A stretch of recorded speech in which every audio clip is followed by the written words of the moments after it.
While there's nothing better than a great premium live event, sometimes the follow-up is just as important. And if we're going by that, last night's WWE Raw was a home run.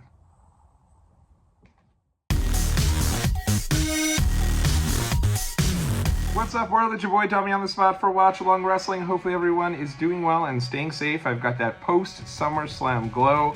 I am back here in Long Island, New York after my 9.5-hour drive from Cleveland, Ohio. Thank you, American Airlines. Y'all are the best. But in all honesty, it wasn't as bad as it may have seemed. It was, I made it work, and it was a fun kind of cap to the end of an incredible experience and a great weekend. And already, the world of WWE, we just keep going. It's just it's that hamster wheel. So we're ready to jump right back into it. And, coming out of a great pay-per-view, I always say, the pay-per-view is only as good as the follow-up, right? You'll always see the ratings kind of tick up post-pay-per-view. There's always a little bit more extra excitement and a little bit extra interest coming out of a pay-per-view before that Raw. And many times it goes great, other times not so great. And a lot of times it's like, hey, can't wait for that next Raw. You watch the Raw and you go, all right, I'm good. I'll check out Bash in Berlin. We'll see how things go. And you're straight. But if you're going off that adage, I think last night's Raw was incredible. So much fun. You had, coming out of this show, you had new characters coming up, new storylines, a brand new title feud already in place for the next WWE Premium Live event, WWE pay-per-view. I'm just going to call it pay-per-view. I'm an old head. It's been too long for me when it comes to pay-per-view. So I'll call it pay-per-view rather than having to correct myself to Premium Live event every time. Lots of great new directions for every storyline, and a lot of fun, a lot of question marks coming out of that show, and a lot of intrigue from me, at least, seeing where WWE goes from here when it comes to the next Premium Live event, and really for the remainder of the year. And, sometimes they do uptick the Raw after SummerSlam. I don't think it's always as big as the night after WrestleMania, because that really sets the pace for the whole year. But this could really set the pace for the second half of the year. Still got a lot of big shows coming up. Bash in Berlin, Bad Blood. I think there's another show coming to Saudi Arabia. And then Survivor Series. And then before you know it, we'll be getting ready for the Royal Rumble. So you never know really where things will go. And it's exciting. And, I'm excited to see where things go. Now, one of the things coming out of pay-per-view weekend, now that the pay-per-views take place on Saturday, which I will say, from a traveling perspective, nothing better than a pay-per-view on a Saturday. I have been hard on it. I have talked about how it's not fun so much to have these when you're not traveling, because it's harder to be able to come home, make sure everyone's seated and ready to go for the pay-per-view on the Saturdays. But from a live perspective, few things beat a WWE pay-per-view on a Saturday. It is just great. You can get in early, go in on Friday, hang out, have some fun, get pumped up, do any extra events that are going on. Bang, there's your pay-per-view on the Saturday. Sunday, maybe you wrap it up with a little lunch, and then everyone goes back home. And it's great. You don't need to take off much time from work, and it really does. It flows nicely. But from a live perspective also, there isn't really an opportunity to go to Raw the next night, which sometimes can be a lot of fun as well. Sometimes you have that hangover from the pay-per-view so much that you can't wait to get to even more wrestling. And those days seem like they're gone, except for the night after WrestleMania, because now Raw takes place 2 days after the pay-per-view. I think they just assumed that there wasn't going to be, unless you were stuck from American Airlines, there wasn't going to be too many people sticking around in the city of Cleveland to go from the pay-per-view and then 2 days later go to Raw. So that was a little disappointing. But Raw did take place in Baltimore, Maryland, one of my favorite cities to go see a WWE event or a wrestling show. A couple of good memories I have there. Actually, one of my first ever wrestling trips where I went with a group of friends was to Extreme Rules 2010, held in Baltimore, Maryland. Weird show, don't remember too much about it. I remember it was Battle of Crime Time, Chad Gaspard versus JTG. I remember it's where Sheamus laid out Triple H. We didn't see him until the road to WrestleMania 27. And that's about it. So not sure why my friends and I decided that this was worthy of a wrestling trip, but we had a great time. And then I did return to the building for my first ever AEW pay-per-view. I think it was called Revolution 2019 in November of 2019. And it was the night MJF turned on Cody Rhodes and cost him his final chance at the AEW World Championship. And who would have thunk how things have changed so drastically from that moment that eventually, would lead to Cody's departure from AEW some years later. So very interesting, and some good shows that I got to go to and good memories I had in that building. Show kicked off with the brand new champion Gunther, but before he even came out, they had Ludwig Kaiser come out and give us one more, perhaps, ladies and gentlemen, and I love it. I think it's so great. You know, those guys are obviously Imperium. They say representing Imperium sometimes for Gunther. Imperium's just those two guys now. They got rid of Giovanni Vinci. Haven't seen him since, so it was cool to see you know, Kaiser come out and celebrate his boy getting the world title and give us one of those great introductions that I think added a good amount to that Gunther character. No, Gunther doesn't need it, but it's good to kind of have that throwback there. Gunther came out, looked great, and who should interrupt him but SmackDown's own Randy Orton. So let's throw away the logic gap that Randy Orton is a SmackDown guy. He should not be on Raw. He's been seconding Cody Rhodes in his battle against the Bloodline, and now the new Bloodline. But if we do throw that logic out, it was really cool. You think about it, Gunther, great opponent here in Randy Orton. I think they had a solid match at King of the Ring, and that is the reason for this match.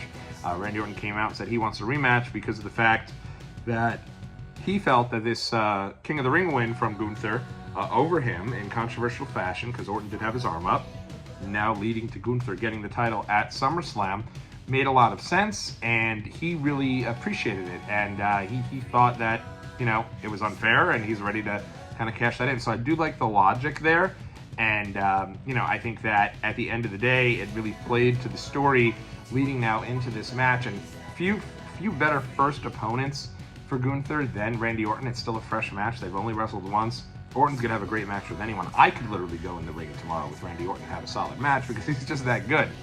So I think you know, both of them are just gonna have a banger. It's gonna be in Berlin, so it's gonna be interesting to see there with Gunther as the champion. He probably gets a solid reaction, I'd assume, and it should be a really fun and interesting dynamic. I thought it was great, really solid segment there, and set the foundation already for Gunther's title reign, and already gave us that first opponent within just 10 minutes of it, and it made sense. You didn't have like a fatal four-way to see who the next title contender is. That's fine, but it's always good when there's an actual story put in there. So, you know, even though Orton did not appreciate the ending of King of the Ring, he let Gunther have his time, and now here he is to cash back in and get that rematch. That is official for Bash in Berlin. Next up, you had Ludwig Kaiser against Sheamus. These are very interesting. I will say, after the Premium Live event on Saturday, I'm trying, they had 7 matches, 4 hours, perfect. I think that should be the number of matches they have on every Premium Live event. I hope they do make the change, the 5-match deal, enough. I hope we move past that, unless it's a Royal Rumble, unless it's a Elimination Chamber, something that, you know, those matches are taking a long period of time. That, okay. If not, this 7 matches works much better, and I hope that's the way that they go. And I hope that because a lot of times you have guys like Ludwig Kaiser and you have guys like Sheamus who have these great feuds on TV, and they never amount to any matches on the Premium Live events. So at the end of the day, I would really hope that that's the way that they go, so they can continue to build up some of this mid-card here and give them that exposure on pay-per-views. You know, great match here. Sheamus got the win over Ludwig Kaiser. Pete Dunne didn't try to interfere, but it didn't stop Sheamus. Sheamus gets the big win here. These guys had a great match, and I really, you know, I think I see a lot in both of these guys. I hope they continue to be built up well. Maybe, you know, I could see certainly a match, Sheamus and Braun Breaker down the road for that Intercontinental Championship, that elusive IC title that Sheamus has been after for so long. And certainly I think Ludwig is also really solid in ring as well. And I like to see Pete Dunne trying to get, you know, his hands on Sheamus and seeing where they can go with that feud. It's like that match there, that's worthy of a pay-per-view match, at least I think so. Moving right along, a very weird match here. Sonya Deville versus Lyra Valkyria. And who interferes here on behalf of Lyra but Damage Control? So it seems like Damage Control are suddenly baby faces. The team of Io Sky, Kairi Sane, and Dakota Kai, which is fine, but it makes no sense, right? These guys were dastardly going into WrestleMania just a few months ago. You know, turning on Bayley, using Bayley, and it makes no sense now that they're being presented as baby faces. I don't get it at all. But they came out to help Lyra and then set the stage for a match later in the evening where it was supposed to be Dakota Kai against Sonya Deville. Unfortunately, Dakota Kai would be taken out by Sonya Deville's new crew with Sonya Deville, Shayna Baszler, and Zoe Stark. They laid out Dakota Kai out backstage, and so it ended up being Io Sky versus Sonya in a solid match. Io did get the win, so already you have this new group that they've been building up pretty strong with Sonya and Shayna and Zoe and they've already taken an L now, so it'll be interesting to kind of see where they go from there. But I do appreciate that they're building up some factions, they're building up some tag teams. I do think that's very much necessary when it comes to this women's tag team division that has so few of them. So that'll be interesting to kind of monitor and see where things go. And I hope Dakota Kai is not injured for real and doesn't miss any time, because I think she's such an underrated part of the show and Damage Control, and has been battling injuries for on and off for a little bit here. So hopefully she's okay, and she'll be able to continue on here moving forward. Next up here, one of the highlights, I'd say the highlight probably of the entire show. CM Punk made his way to the ring. He came out and he let out a big "It's clobbering time," seemed pretty smiley, was even singing along to his theme song. And I was like, how is this guy coming out here completely jolly after what happened to him at SummerSlam? It made no sense. I was a little thrown off, but he actually did give an explanation for it. Rather than just coming out and doing whatever, he came out and said, hey, listen, I know most of you are probably wondering why I'm coming out here so happy following what happened at SummerSlam, but the reason for that is because I was, I'm back. And even though I didn't get the win, it was a good match. It was a strong match. I feel good coming out of the match. And they told me it would take 9 months, and I came back in 5. And strong promo from Punk. He was interrupted by Rollins, and that really ticked him off, which I love this. Like, I love that there's different characters here with the shades of gray. Obviously, they had a little deal there where they were about to come to blows, and then Drew McIntyre showed up in the crowd, still wearing that freaking bracelet with Punk's dog on there and AJ's name on the bracelet, and he showed it off, the dastardly heel that he is. And then who should come out but Big Bronson Reed, who had made a promise last week to Adam Pearce, or maybe even earlier in the show, that he was going to really make an impact. And he kept his word, because he showed up, he laid out Seth Rollins, hit him with the big splash off the top rope, hit him with another big splash off the top rope. Officials were down trying to calm him down. He hit it with another big splash off the top rope. Rollins was in a ton of pain, spitting up blood, getting all, banged up. He hit it with another splash off the top rope. The officials finally got him to come out of the ring. He ran back and he hit it with another splash off the top rope. He hit Seth Rollins with 6 big splashes, and in one night, Big Bronson Reed became an absolute megastar, in my opinion, for WWE. This was awesome. Really strong stuff. I loved this. I thought this was really good, and I'm really interested to see what happens with Bronson Reed here. I will say this, he needs the win over Rollins. That's the next step, right? You want to really get him over to that next level. Rollins is at that point, he's Teflon at this point. He could take an L or two. I think this was a great start, but now Bronson Reed needs to go in there and he needs to beat Seth Rollins, and then if he does, you got another big name that you can really build around within WWE. I think unbelievable. I mean, what a great deal they had there with Reed, and moving forward throughout the WWE. It'll be interesting to see what they do with him. But as far as last night goes, what an incredible angle. Speaking of other angles that I thought went really well, they kind of set the stage then for everything Damian Priest. And Priest came out, and he's kind of been on his way to becoming a babyface. He's getting incredible reactions. People just love this guy. And yesterday he really solidified that. He came out and he said, the Judgment Day turned on him. Obviously, he didn't love that. They were his family, but he realized, based on how everybody was behind him over these last little period of time. Remember, this guy had a Damian Priest live event in SummerSlam weekend where he invited fans to come, and you had to pay. He was like, hey everybody, come watch this with me. But it was a premiere for his movie, his documentary that debuted on Peacock just yesterday, I guess it was. I'll have to catch that at some point. There's been a lot of content over the last couple of days, but I do hear it was very good. He had a little piece there in town, and he said in his promo, he realized the crowd was behind him and his family expands much larger than the Judgment Day. I think Damian Priest not only has gotten much better in ring and has continuing to improve his character, but I think his promos have gotten much better as well. And I think one of the big questions coming out of SummerSlam was, hey, what does this mean for Judgment Day? Obviously, they turned on Priest. Obviously, they turned on Rhea. Those, two of the founding members of Judgment Day, along with Edge. Is this the end of the group, or where will things go? Well, this is not the end of the group, because Priest was interrupted by Finn Balor, and Balor cut an incredible promo, and it made a lot of sense. Balor talked about last year at SummerSlam, a match where I was so amped and I really wanted Finn Balor to defeat Seth Rollins, get that title back that he never lost, and I was, pumped up as can be. Finn Balor didn't get the win, and he didn't get the win because Priest had tried to interfere, and it really kind of cost Finn Balor. And Balor said he'd been waiting for that perfect moment to get his revenge, and he did so at SummerSlam a year later. He'd been waiting for an entire year to get this back, and now said, basically said, hey, I'm going to come after you when you least expect me, but at the end of the day, I'm not doing it alone. And they pulled back, and who was standing there but Carlito, J.D. McDonough, Dominic Mysterio, and Liv Morgan, the new Judgment Day. And Liv and Dom were all over each other. I mean, you want to talk about PDA to the max. They were kissing each other all over, and they rubbing too much.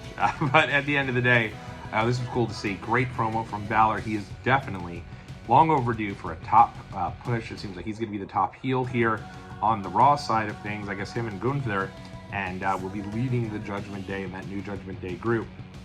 And this led to a match between J.D. McDonough and Damian Priest a little later in the show, but I'll talk about it right here. And I think this angle may have actually taken place even earlier in the night than the deal with Rollins, Punk, and McIntyre, but that is what it is. I'm giving my thoughts on as much of it as I remember. And, strong match between J.D. and who I always think is really underrated in ring, and Damian. Crowd was solidly behind Damian Priest. New Judgment Day had tried to get involved, all three of them, Carlito, Dom, and Liv, and who should come out, of course, but Rhea Ripley. So Rhea would run down. She came down to interrupt things, and then that's when Balor made his presence felt, attacked Damian Priest, and it really feels like they're building up Rhea Ripley and Damian Priest to be two of the top baby faces in all of WWE. Crowd was going absolutely nuts for them when they came out to go against Judgment Day. It seems like they're going to have each other's backs here in this battle. And I could honestly see a situation here where you could do a tag match with Damian Priest and Rhea Ripley against Liv and Dominic at Bash of Berlin. I think that would make a lot of sense, and then eventually get to Finn Balor. No reason to build that off. Balor's even said he's not in a rush to get after Damian Priest. He wants to make his life a living hell for a bit longer so you can build Balor back up as that top heel. I thought this was great. Two really strong angles between this one and obviously the Bronson Reed one. I thought it was awesome, and really enjoyed seeing this, and that they're still going to be able to do the new Judgment Day here with the rest of the group. Next up, another big kind of impactful, I guess, re-debut, if you will. It was the New Day versus AOP, as that New Day versus Final Testament promo continues to build up, and the program just continues on and on and on. And at the end of the day, it is a situation where, I don't know that this has had such an impactful, as in an impact so far, this program. But it was interesting yesterday because who came out to help the New Day but Odyssey Jones? Yes, Odyssey Jones, who's been drafted to Raw over the last couple of drafts and has not done a darn diddly thing on the roster. But he came out and made a huge impact yesterday. Ended up picking up both members of AOP, and it came little boots, right? This ain't like I picked up both of my kids with my two arms and, super dad. He picked up two 300-plus pound guys with ease and gave them both, stereo sidewalk slams. He looked awesome. But part of me was like, I hope they're not putting him in the New Day here and replacing Big E. That part there, that part, I didn't love that idea. That isn't what they said. They didn't say, hey, he's now in the New Day. It seemed like the storyline here is that Odyssey Jones came out to help the New Day because Kofi, on the low, told him they needed a hand against the Final Testament, and you can see a little bit of the cracks forming there with Xavier Woods. Didn't seem as thrilled. He was still kind and still nice and giving him, thanks for helping us out, but he seemed a little bit turned off that Kofi did that seemingly behind his back, which plays into the deal here with Karrion Kross saying that, Xavier Woods is the afterthought, and here Kofi's making an executive decision for the team without even asking Xavier Woods for his feedback. So interesting to monitor. New Day now coming up on the 10-year anniversary of this group. So obviously they have had a long run, and interesting to see if they continue to evolve the New Day. I would not add any new members. I don't think that does any good. I think it really sets Odyssey Jones up to fail, honestly. But he looked great, in his debut. And New Day looked great yesterday. They're getting ready for their debut. They're getting ready for the synergy here between the Teenage Mutant Ninja Turtles and WWE. They'll be bringing out some new figures of the New Day as Teenage Mutant Ninja Turtles. So they came out in TMNT gear yesterday, inspired gear, and I thought they looked great, so that was very cool. Moving right along, it was Awesome Truth against A-Town Down Under. Again, not sure how A-Town Down Under got on Raw. Both those guys are on SmackDown. This type of stuff is just like, why are we having a brand split if we're just going to have folks all over the place? But it was what it was. Pretty nothing match. A-Town Down Under got their heat back from Summerslam when they were laid out by, and honestly, a really cool angle with my guy Jelly Roll. I thought that was very cool. And A-Town Down Under gets the win, and they started the dissension between Miz and R-Truth. Why can't they ever just leave tag teams alone? There's no reason to break up Miz and R-Truth. I think they do a really good job together. I think they are a fun act. Listen, I don't think if Miz turns heel, he's going to be moving right up the ranks of the mid-card division. I don't know if I see that for him right now. And I don't think there's anything wrong with him being that guy who, you know, maybe has hosting gigs here and there, has some comedy spots with R-Truth, and has those interactions with the celebrities, which is a very important spot for WWE. So at the end of the day, it'll be interesting to see kind of how things go, and I hope they do not move these guys apart, because I do think they're an attraction as a group. Even on the lower card, they can certainly be those guys on the house shows to have the first match of the night and get people pumped up and do the what's up, and there's no reason, in my opinion, to split these guys up, especially because I don't see the long-term vision that would be there for either one. Main event time, it was the Wyatt Six taking on American Made, the new name for Chad Gable's new stable with the Creed brothers. And honestly, when they first announced that they would be having this match on Raw, I was a little annoyed. I was going to SummerSlam. I thought, what better place to debut the new Wyatt Six and give them a match than on SummerSlam, especially really the 5-year anniversary of the Fiend's debut match at SummerSlam 2019. But as it turns out, the Wyatt family made their debut in Baltimore exactly 11 years ago, and so that is why they moved the Wyatt Six, at least that's the storyline reason they gave the Wyatt Six debut match some 11 years later in the same building that the Wyatt family had debuted. So I like that. I thought that was a good tie-in. Presentation for the Wyatt Six off the charts as usual. They came out, they had the rocking chair with the lantern set up right there at the top of the ramp. They came out to the Shatter song by Code Orange that Bray Wyatt was using as his song as he was kind of re-debuting back in the end of 2022, and I thought that was really cool, and I loved it. I thought it was really good stuff. I didn't love the idea that they're both having both of these factions have their debut match against one another. Personally, I would have preferred to see American Made run through the division, have them get through Otis and Akira Tozawa and American Alpha and all of those guys, en route to building them up. And you could have the Wyatt Six do the same on the opposite side, so that when they have the match, it means a little more. That said, that's just nitpicky. I think the match itself was very, very well done. American Made looked great in the match. They actually controlled a good portion of it. You had Joe Gacy in there working a good amount of the match itself. And so it's good to see him look good, you know, really on his Raw debut from an in-ring perspective. And then Eric Rowan came in, paid tribute to both Bray Wyatt as well as Luke Harper. And very emotional match. Great tribute to both Bray and Luke, and you know, obviously Brody Lee, and Michael Cole even said, you know, I know where Bray Wyatt is looking down and smiling tonight. I couldn't be more proud, and it'll be interesting to see what they do with the Wyatt Six. But I thought night one they looked great and looked solid in ring, and you know, I like the idea of the wrestling without the masks. At first, I thought that would have been pretty tough to do because they have such unbelievably detailed masks and bigger type costumes. So I have no problem with them coming out here and wrestling in their gear and, you know, no masks on. Solid stuff. Next week, it will be for the Intercontinental Championship. 2 out of 3 falls. Braun Breaker versus Sami Zayn. So it'll be interesting to see where they go from there. And they also did tease that Sami Zayn and Jey Uso may be working together in the future. Makes sense. I'll tell you, Jey Uso is one of the most over folks the entire weekend at SummerSlam. And the guy was nowhere near the card. So they got to do something with Jey Uso, whether it be teaming him with Sami, building him up to go after Braun Breaker. But the idea they're not really utilizing Jey Uso makes no sense for me. This guy is, I mean, tons of merch all weekend. Couldn't keep his merch in stock. So they got to figure out what to do. But overall, a great Raw. I loved it. Let me know what you thought about it in the comment section below. And we'll be back here with tons more content right here on Watch Along Wrestling. Until then, see y'all in the next video.